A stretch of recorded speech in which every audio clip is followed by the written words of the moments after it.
As we are now solidly into the second half of this year, let's take a look at how the housing market has fared so far. Hi, this is 40-year real estate expert Richard Freedkin, realtor with eXp Realty. The good news is that despite the many gloomy economic forecasts from earlier in the year, residential real estate markets have nationally returned towards more typical seasonal trends as buyer demand has improved.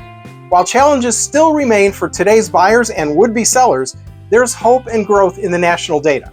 As we go through the latest numbers, current data shows the national housing market is normalizing after two unprecedented years, which we should call the unicorn years.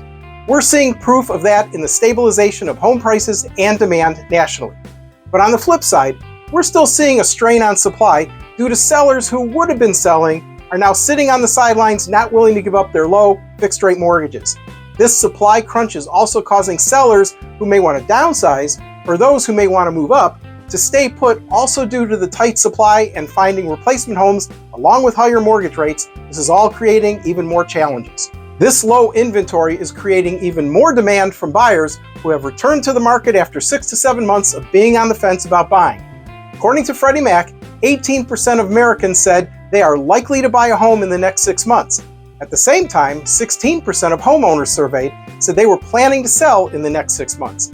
These are solid indicators of the market returning to a more typical seasonal trend and active market post-pandemic. And when we look across the country geographically to see where those active listings are growing, we can see it's pretty widespread. As of June, we saw improvements in active listings compared to last year in the South, the Midwest, and the West regions. The Northeast was the one region that showed a decline compared to last year. However, another area to note as to the health of the real estate market is in new construction. According to Reuters, single-family housing starts, which account for the bulk of home building, jumped 6.7% in July to a seasonally adjusted annual rate of 983,000 units. That's a 9.5% year-on-year increase. The increase in groundbreaking was led in the West, where single-family starts soared 28.5%. Another sign of housing strength is shown by information that Warren Buffett's Berkshire Hathaway just bought more than $700 million in stock of three leading national home builders, D.R. Horton, Lennar Corp., and NVR Corp.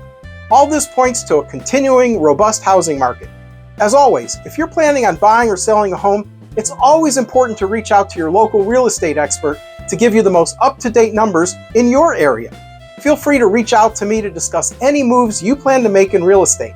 I'd love to talk with you and strategize your next move. As always, this is Richard Freedkin with eXp Realty, and I look forward to speaking with you.